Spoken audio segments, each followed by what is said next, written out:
স্বরাষ্ট্র মন্ত্রণালয় থেকে যায়, তার ঠিক 3 দিন পরেই আমরা প্রধান উপদেষ্টার দপ্তরে যোগাযোগ করি।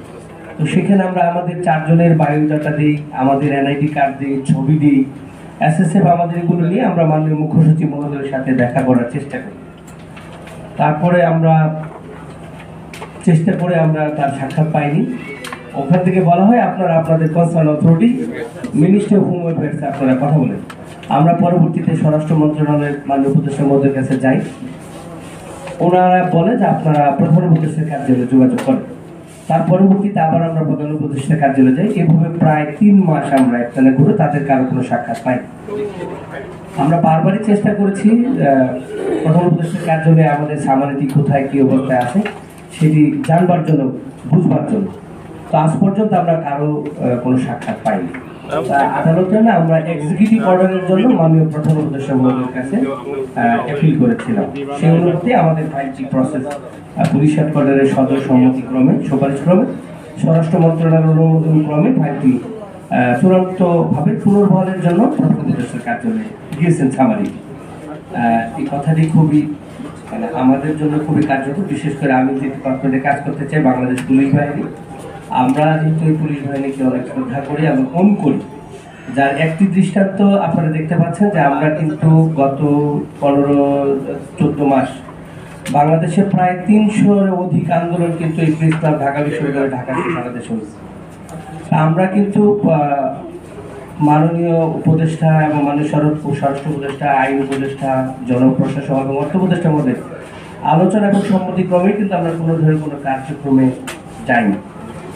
কারণ আমরা একটি ডিসিপ্লিন ফোর্সের অংশ আমরা নিজেদেরকে দাবি করি, যার একটি উদাহরণ আজকে আমাদের যে ওয়েল রিসার্ভ, যেটা আপনারা দেখতে পাচ্ছেন। আমরা একটা দাবি করেছি যে 757 জনের মাঝখানে যারা চূড়ান্তভাবে নির্বাচিত হয়েছিল, যারা ট্রেনিং সেন্টারে যারা অপেক্ষা ছিল, এর মাঝে যারা যোগ্য হবে পুনরায় মেডিকেল এবং ভেরিফিকেশনের মধ্যে, এটি সরকারেরও সিদ্ধান্ত আছে এবং আমরাও সেই সিদ্ধান্তটি মেনে নিয়েছি। আমাদের দিক থেকে কোনো আপত্তি নেই।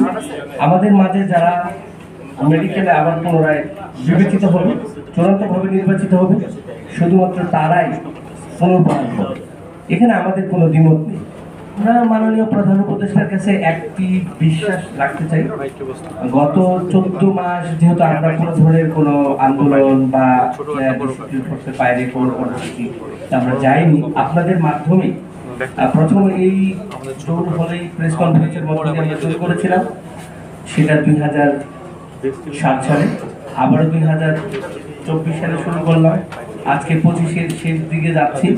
আশা করি যে মাননীয় প্রধান উপদেষ্টা মহোদয় আমাদের প্রতি সদয় হবেন, মানবিক হবেন এবং উনি খুব দ্রুতই আমাদের যে সামারিটি পুনরায় মানবিকভাবে বিবেচনা করে আমাদের পুলিশের সার্জেন্ট এবং এসআই পুলিশ বাহিনীতে যোগদানের জন্য সুপারিশ করবেন।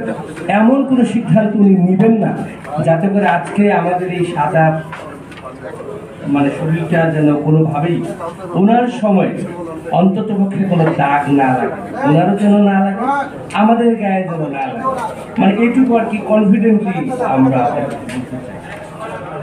57 মাঝখানে আপনার সনাতন ছিল প্রায় 39 জনের, এর মাঝখানে আমাদের 45 জনের মতো নারী ছিল। তো আপনারা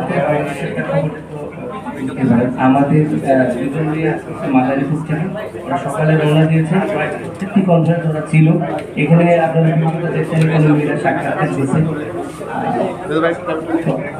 আসলে আমাদের যে পুলিশের যে রুলস রেগুলেশন অনুসারে এবং রিক্রুটমেন্ট যে প্রসেস এবং পুনর্বহলের যে প্রক্রিয়া, যে প্রক্রিয়াটা যেভাবে আইনিভাবে পুলিশ হেডকোয়ার্টার, স্বরাষ্ট্র মন্ত্রণালয়, জনপ্রশাসন এবং অর্থ মন্ত্রণালয়, সর্বশেষ আইন মন্ত্রণালয়, আইনি কাঠামোর মধ্যে যে প্রসেসগুলোর মধ্য দিয়ে আমাদেরকে পর্যায়ে নিয়ে আসছে, এখানে আমরা বিশ্বাস করি আইনি প্রসেসের মধ্যে কোনো সমস্যা নেই। এটি সরকারের নীতিগত সিদ্ধান্তের। আশা করি যে মাননীয় প্রধান উপদেষ্টা মহোদয় উনি ওনার নীতিগত জায়গা থেকে খুব দ্রুত আমাদের এই পুনর্বহলের আদেশটি পুনর্বিবেচনা করবেন এবং উনি একটি মানবিক সিদ্ধান্ত বাংলাদেশে